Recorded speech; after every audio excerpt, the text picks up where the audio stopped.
शिक्षा सूत्र के इस चैनल पे आप सबों का स्वागत है। हम लोग शुरू करेंगे संविधान से संबंधित चर्चा, जिसमें भारतीय संविधान के बारे में बात होगी। परंतु आज का जो हमारा ये वीडियो है, इसमें संविधान के बारे में जानेंगे, उसकी परिभाषा को, फिर समझेंगे राज्य क्या होता है, राष्ट्र क्या होता है, दोनों में अंतर क्या है, और भारत के लिए संविधान किस तरीके से बना। तो इन सब बातों को देखेंगे। तो सबसे पहले आते हैं संविधान के बारे में कि संविधान आखिर है क्या, किस चीज़ को संविधान कहते हैं और उसमें कौन सी बातें होती हैं, कौन से सिद्धांत होते हैं। तो संविधान की जो परिभाषा दी गई है उसके अनुसार संविधान वह वैधानिक दस्तावेज होता है जिसमें उन मूलभूत सिद्धांतों का वर्णन होता है जिसके तहत किसी राज्य उपराज्य का शासन संचालन होता है। अब यहाँ पे संविधान को समझने के लिए कुछ मूल बिंदुओं को जानना जरूरी है। राज्य, उपराज्य और शासन कि राज्य क्या होता है और शासन क्या होती है। तो राज्य एक राजनीति शास्त्र का शब्द है और इसके कुछ तत्व होते हैं। अगर सामान्य अर्थ में, सामान्य बोलचाल में जो हम लोग प्रयोग करते हैं, तो राज्य को देश के नाम से जानते हैं। जैसे भारत एक देश है, परंतु राजनीति शास्त्र के अनुसार भारत एक राज्य होता है। उसी प्रकार से किसी राज्य के अंतर्गत आने वाले कई उपराज्य या प्रांत जो होते हैं तो उन्हें उपराज्य कहा जाता है। जैसे भारत के अंदर कई प्रांत है, बिहार, बंगाल, उड़ीसा, तो बिहार एक उपराज्य हो गया। किसके अनुसार? तो राजनीति शास्त्र के अनुसार।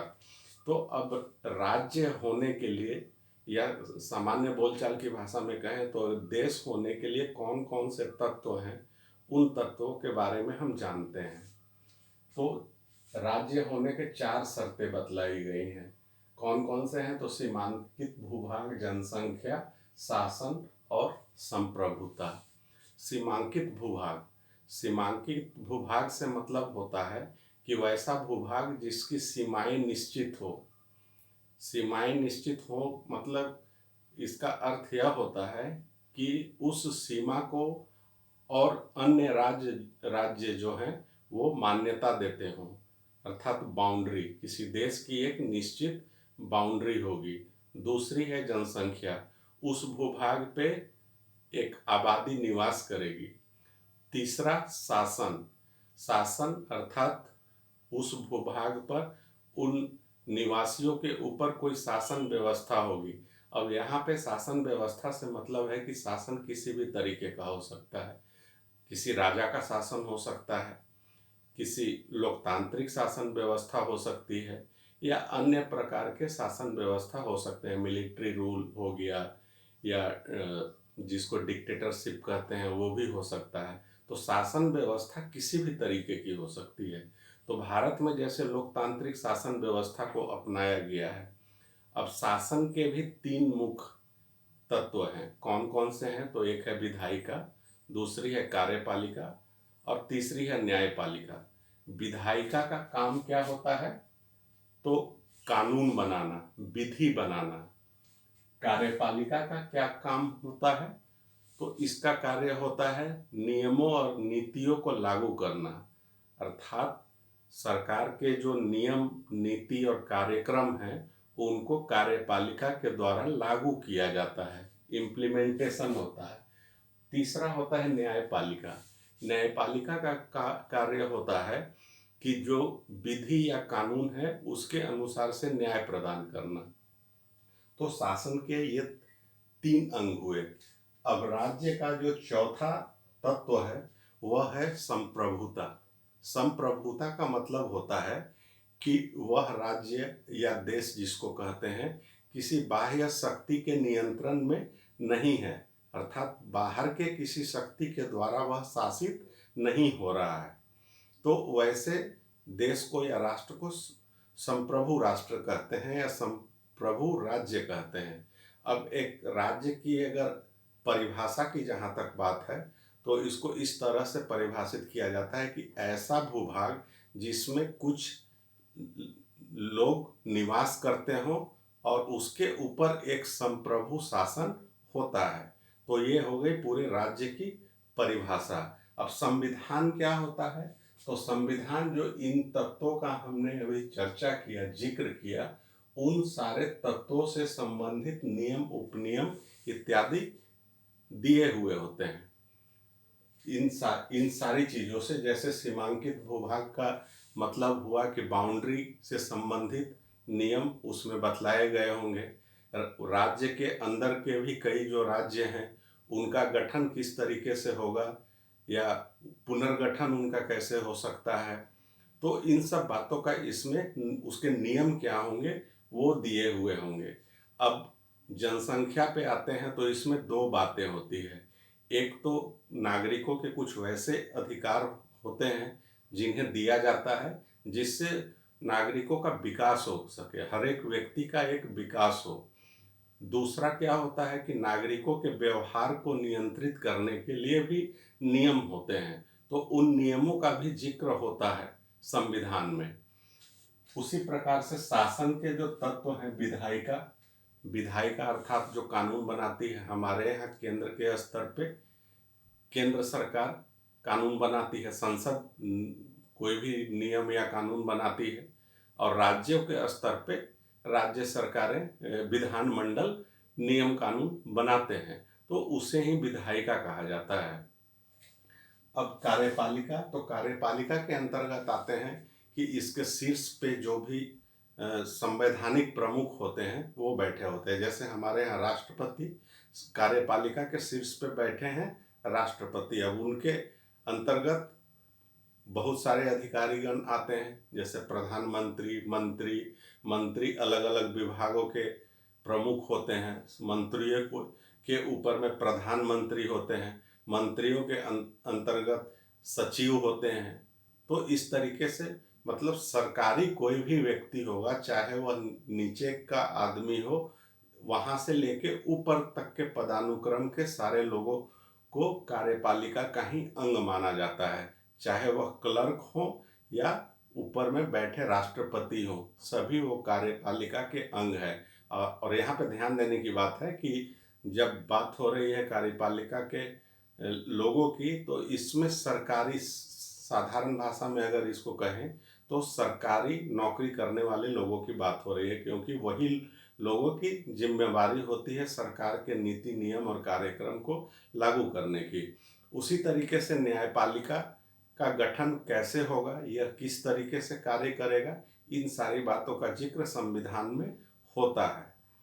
अब हम एक और समझते हैं कि राज्य की एक जो राज्य और राष्ट्र की यहाँ पे एक परिभाषा देख लेते हैं, जान लेते हैं कि क्या होता है।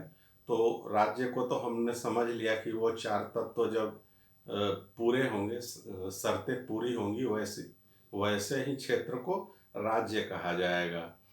तो राज्य क्या है? एक लीगल एंटिटी है, मतलब विधि साम्राज्य है, जिसकी मान्यता विश्व का हर एक देश या हर एक राज्य उसकी मान्यता देगा। जैसे यूएन है, यूएन भी उसकी मान्यता देगा। अब राष्ट्र पर हम आते हैं, तो राष्ट्र एक संस्कृति के आधार पे राज्य निर्माण की भावना को राष्ट्र कहा जाता है। अब संस्कृति में कई तत्व आते हैं, जैसे जाति हो गई, भाषा, धर्म, संस्कृति, ये सारे तत्व जो हैं अलग अलग प्रकार के हो सकते हैं। तो इन तत्वों के आधार पे या कोई एक तत्व के आधार पे जब राज्य निर्माण की भावना होती है, तो वैसी भावना को राष्ट्रवाद कहते हैं, और उस भावना से निर्मित राज्य को राष्ट्र कहा जाता है।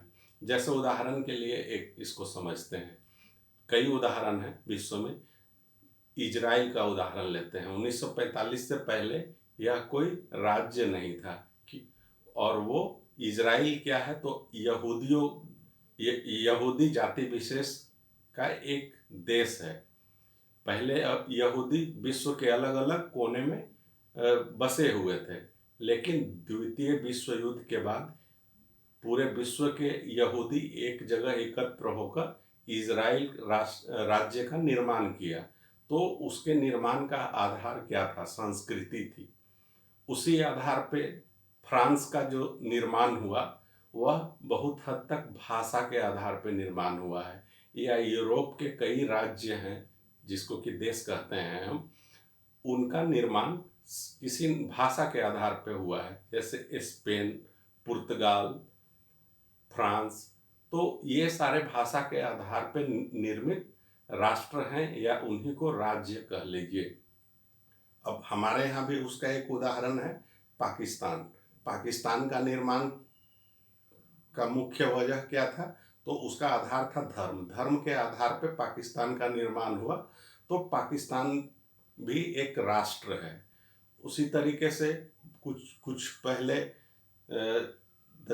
तमिलनाडु के में रहने वाले तमिल और श्रीलंका में रहने वाले तमिल, ये आपस में मिलकर एकता को महसूस करते थे और इनमें भी एक राज्य निर्माण की भावना थी, परंतु वो उसमें परिणत नहीं हो पाया। तो राष्ट्र निर्माण की जो भावना होती है कोई न कोई सांस्कृतिक तत्व के आधार पे होती है। इसके और भी कई उदाहरण हैं, जैसे कुर्द राष्ट्र के निर्माण की भावना है कुर्दों के बीच में। मध्य पूर्व के कई देश जो हैं वो कई जाति और उपजातियों में बटे हुए हैं, तो उनका निर्माण उन पर्टिकुलर जाति विशेष के आधार पे कई देशों का निर्माण हुआ या निर्माण की भावना है। अब इसी के अंतर्गत एक शब्द आता है राष्ट्र राज्य। राष्ट्र राज्य किसको कहते हैं? तो राष्ट्र राज्य उसको कहते हैं जब पहले शब्द है राष्ट्र। तो राष्ट्र का निर्माण कैसे होता है? संस्कृति के किसी तत्व के आधार पे। तो जब राष्ट्र ही जब राज्य का रूप ले लेता है या देश बन जाता है तो वैसे राज्यों को या देश को राष्ट्र राज्य कहा जाता है। जैसे फ्रांस का जब जो हम लोगों ने अभी उदाहरण लिया, फ्रांस हो, इजराइल या पाकिस्तान, ये राष्ट्र राज्य के उदाहरण हैं। दूसरा राज्य राष्ट्र। अब इसमें कौन सा तत्व डोमिनेंट होगा, प्रभावकारी क्या है? तो पहले राज्य है, बाद में राष्ट्र है। अर्थात उन राज्यों में अलग अलग संस्कृतियों को समावेशित करने की भावना है और सभी संस्कृतियों के लोग सभी या अनेक संस्कृति के लोग मिलजुल कर रहते हैं एक राज्य के रूप में। जैसे भारत में पहले राज्य, उसके अंतर्गत कई यहाँ पे अलग अलग भाषा, धर्म और जाति के लोग यहाँ पे रहते हैं, तो इसको भारत राज्य राष्ट्र का सर्वोत्तम उदाहरण है। अब हम आते हैं कि संविधान में क्या होता है। तो सबसे पहले तो संविधान को तो हम समझ गए कि इन सब सारी बातों का उसमें जिक्र होता है। अब संविधान विधि, नियम, उपनियम और शासकीय आदेश क्या होते हैं इसको समझते हैं। तो कोई भी जो नियम, जो कानून या विधि होंगे वो संविधान के अंतर्गत होंगे। इसका कहने का मतलब है कि संविधान में जो प्रक्रिया बतलाई गई होगी उसी प्रक्रिया के अधीन किसी कानून या विधि का निर्माण होगा और इसी विधि और कानून के अंतर्गत अन्य नियम और कानून बनाए जाएंगे और इस नियम उपनियम के अनुसार शासकीय आदेश जारी होंगे। तो इस तरीके से एक पूरा सिस्टम काम करता है। शासकीय आदेश जारी होना मतलब ऑफिशियल ऑर्डर जिसको कहते हैं, तो वो जारी होंगे। तो वो पूरी तरीके से कहाँ से आ रहा है? तो वो मूल में संविधान है। संविधान से विधि बनी, विधि से नियम और नियम से शासकीय आदेश। अब ये बनता कैसे? तो विधि द्वारा स्थापित प्रक्रिया, यह काफ़ी प्रचलित शब्द है, विधि द्वारा स्थापित प्रक्रिया, जिसको इंग्लिश में कहा जाता है process established by law, procedure established by law. तो यह ब्रिटेन की संकल्पना है। अर्थात संविधान में जिन प्रक्रियाओं का वर्णन है, दिया जाता है, जिक्र होता है, उन्हीं प्रक्रिया को अपनाकर किसी कानून का निर्माण किया जाता है। तो हमारे यहाँ संविधान में के अंतर्गत या विधि के अंतर्गत जो भी कानून बनता है वो संविधान में उसका वर्णन होता है कि उसकी प्रक्रिया क्या होगी, उसी प्रक्रिया के तहत कानून का निर्माण होता है।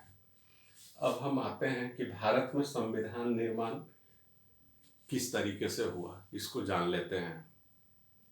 तो भारत में संविधान निर्माण संविधान सभा के द्वारा किया गया। तो यह संविधान सभा क्या थी? तो संविधान सभा संविधान का निर्माण करने वाली संस्था।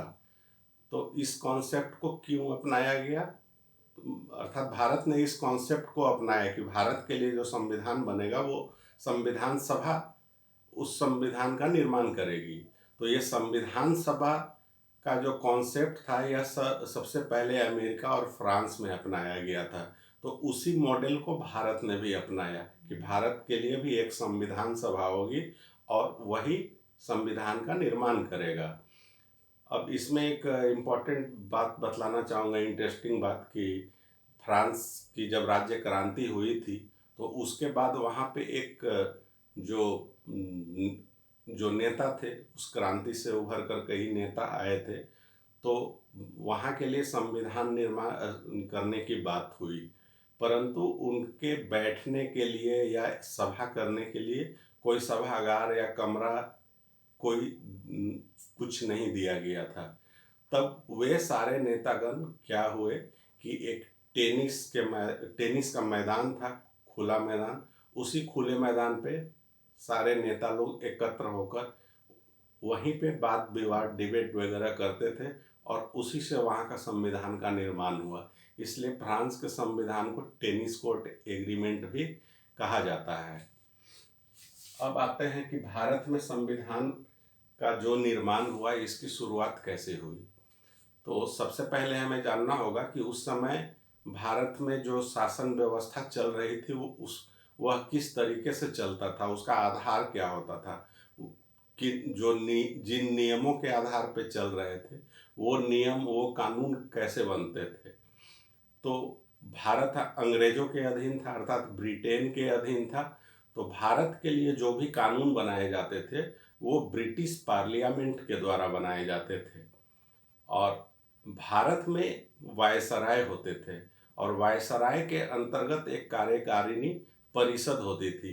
यही कार्यकारिणी परिषद अर्थात वायसराय अपनी कार्यकारिणी परिषद की सहायता से ब्रिटेन के द्वारा बनाए गए कानून के तहत भारत पे शासन व्यवस्था का संचालन करते थे। तो यह व्यवस्था थी।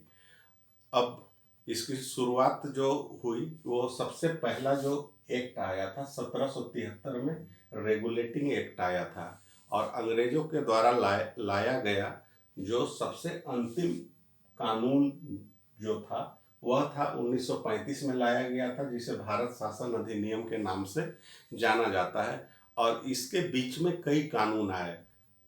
जब जब उन्हें आवश्यकता होती थी किसी कानून में परिवर्तन करने का तो उसको परिवर्तित किया जाता था और फिर से उसको यहाँ पे लागू किया जाता था।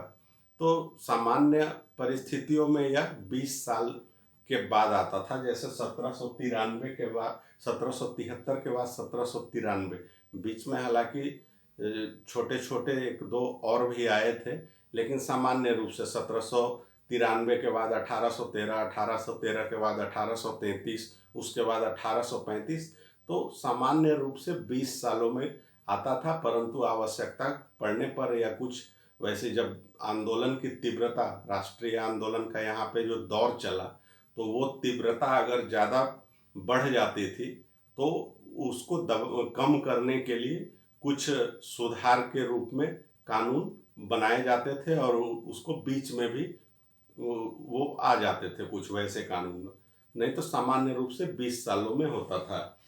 अब यहाँ पे भारत में जो संविधान सभा गठित की गई और जिसने संविधान का निर्माण किया उसका इतिहास क्या रहा, भारतीयों का इतिहास क्या रहा, उसको जानते हैं।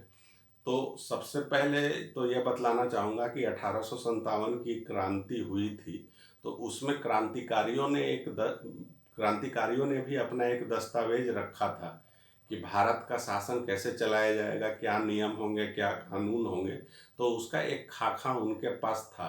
परंतु वो 1857 की क्रांति सफल नहीं हो पाई, तो वह मालूम भी नहीं चल पाया।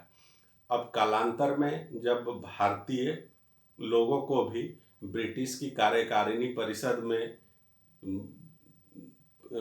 हिस्सा दिया जाने लगा, अर्थात उनको लिया गया, तो वो अपनी बात उठाते थे कार्यकारिणी परिषद में। और इसके अतिरिक्त जब विधानसभा या विधानमंडल का भी जब यहाँ पे गठन हुआ, तो उसमें भारतीय अपनी बात को उठाते थे कि भारत के लिए जो कानून बनता है उसमें भारतीयों की भी सहभागिता होनी चाहिए, और ख़ास करके यहाँ के सत्ता संचालन या शासन संचालन में भारतीयों का तो ये प्रतिनिधित्व तो होना ही चाहिए। तो वो धीरे धीरे वो प्रतिनिधित्व मिला, शुरू में तो बिल्कुल ही नहीं था। वायसराय की जो कार्यकारिणी परिषद शुरू में होती थी उसमें बिल्कुल अंग्रेज लोग ही होते थे, लेकिन बाद में वो कार्यकारिणी परिषद का आकार भी बढ़ा और उसमें भारतीयों को भी जगह दिया गया। तो आंदोलन के रूप में अगर देखेंगे तो संविधान सभा और संविधान के बारे में सबसे पहला जो दर्शन प्रस्तुत किया था वह बाल गंगाधर तिलक ने प्रस्तुत किया था 1916 ईस्वी में। स्वराज बिल के नाम से उन्होंने एक दस्तावेज प्रस्तुत किया था और उसी में संविधान सभा और संविधान के बारे में बातें बतलाई थी। उसके बाद 1922 आता है। 1922 में हरिजन पत्रिका में महात्मा गांधी ने कहा था, लिखा था बल्कि, कि भारतीय संविधान का निर्माण भारतीयों के द्वारा ही होगा। 1923 ईस्वी में तेज बहादुर सप्रू की अध्यक्षता में एक समिति बनाई जाती है और वह समिति कॉमनवेल्थ ऑफ इंडिया बिल के नाम से एक दस्तावेज प्रस्तुत करती है, सप्रू समिति।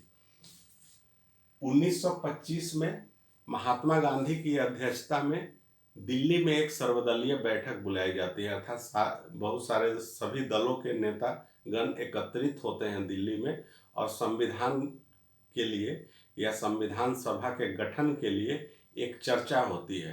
तो उस सर्वदलीय बैठक में सप्रू समिति द्वारा जो कॉमनवेल्थ ऑफ इंडिया बिल का दस्तावेज था उसको स्वीकार कर लिया जाता है और इसी को कहा जाता है कि संविधान निर्माण और संविधान सभा के गठन के दिशा में यह पहला प्रयास था भारतीयों के द्वारा।